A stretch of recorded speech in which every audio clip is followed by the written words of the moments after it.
Hello friends, welcome back to our channel. இன்னைக்கு நம்ம வீடியோல ஒரு healthy drink பார்க்க போறோம். இன்னைக்கு இருக்க காலகட்டத்துல பாத்தீங்கன்னா நிறைய பேருக்கு இந்த மார்னிங் பிரேக்ஃபாஸ்ட் சாப்பிடுறதுக்கு நேரமே இல்ல அப்படினு தான் சொல்லணும். சில பேர் என்ன நினைக்கிறாங்க அப்படினா காலையில எழுந்திருச்சு ஏதாவது ஒன்னு சீக்கிரமா prepare பண்ணனும், அதுக்கே டைம் கிடையாது அப்படிங்கறதனாலயும் சாப்பிடாம வேலைக்கெல்லாம் கிளம்பி போயிடுறாங்க. சோ இந்த drink நீங்க எடுத்துக்கிட்டீங்கன்னா அன்னைக்கு நாள் ஃபுல்லாவே நீங்க நல்ல எனர்ஜியா இருப்பீங்க. இது செய்யிறதுக்கு ரொம்ப நேரம் ஆகாது. சோ வாங்க வீடியோல அதை எப்படி prepare பண்ணனும்னு பார்க்கலாம்.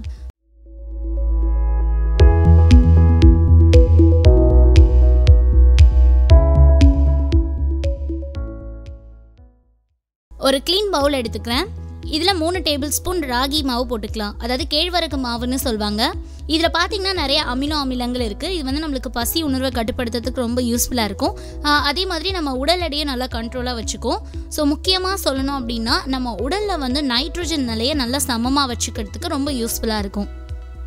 ஓகே, இப்போ 3 டேபிள் ஸ்பூன் போட்டாச்சு. இதுல வந்து 1 டேபிள் ஸ்பூன் நம்ம தண்ணி ஆட் பண்ணிக்கலாம்.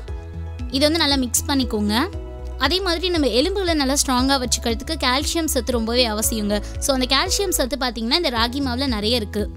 ஓகே, இப்போ இதெல்லாத்தையும் நல்லா மிக்ஸ் பண்ணியாச்சு. பாருங்கள், ஒரு திக் பேஸ்ட் கன்சிஸ்டன்சியில் இருக்குது. இப்போ ஒரு பாத்திரத்தில் 1 கிளாஸ் தண்ணி ஊற்றிக்கலாம். கூடவே ஒரு 1/2 டீஸ்பூன் உப்பு போட்டுக்கிறேன். இந்த தண்ணி வந்து கொஞ்சம் நல்லா கொதிக்கட்டும். இந்த ட்ரிங்க் வந்து பெரியவங்க குழந்தைங்கன்னு எல்லாருமே குடிக்கலாம். குழந்தைங்களுக்கு இந்த ட்ரிங்க்கும் கொடுங்க. அப்படி இல்லைன்னா கேழ்வரகுல தோசை சுட்டு கொடுத்தீங்கன்னா அவங்க உடலுக்கு தேவையான எதிர்ப்பு சக்தி, அதாவது நோய் எதிர்ப்பு சக்தி வந்து அதிகமாக கிடைக்கும். ஓகே, இப்போ கொதிச்சிருச்சு. இதில் வந்து நம்ம மிக்ஸ் பண்ணி வச்சுருக்க இந்த ராகி மாவு பேஸ்ட்டை போட்டுக்கலாம். போட்டு நல்லா ஒரு தடவை கிண்டி விடுங்க. இதில் வந்து நிறைய சத்துக்கள் இருக்குங்க. இரும்பு சத்து வந்து அதிகமாக இருக்குது. இது வந்து என்ன பண்ணணும்னா ரத்த சோகையோட அளவை நல்லா குறைக்கும். அதே மாதிரி நம்ம உடலில் உஷ்ணத்தையும் நல்லா சமமாக வச்சுருக்கோம். ஓகே, இப்போ லைட்டாக பார்த்தீங்கன்னா பபிள்ஸ் வந்திருக்கு. அடுப்பு ஆஃப் பண்ணிக்கலாம். இது ஒரு கிளாஸில் ட்ரான்ஸ்ஃபர் பண்ணிக்கிறேன். இது கூட கொஞ்சமாக கர்டை ஆட் பண்ணிக்கலாம்.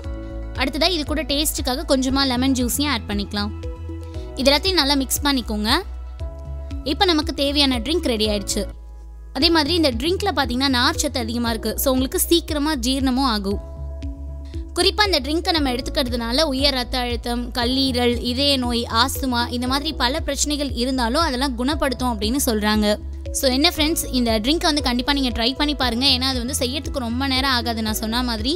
ஸோ வந்து மார்னிங் டிஃபனை வந்து ஸ்கிப் பண்ணாமல் அதுக்கு பதிலாக இதை எடுத்து பாருங்கள். அன்றைக்கி நாள் ஃபுல்லாகவே நீங்கள் ரொம்ப எனர்ஜியாக இருப்பீங்க. அண்ட் இதே மாதிரி இந்த வீடியோ நிறைய பேருக்கு மறக்காமல் ஷேர் பண்ணுங்கள். அவங்களுக்கும் ரொம்ப யூஸ்ஃபுல்லாக இருக்கும். ஸோ வேறு ஒரு ஹெல்த் டிப்ஸோட அடுத்த வீடியோவில் நான் உங்களை மீட் பண்ணுறேன்.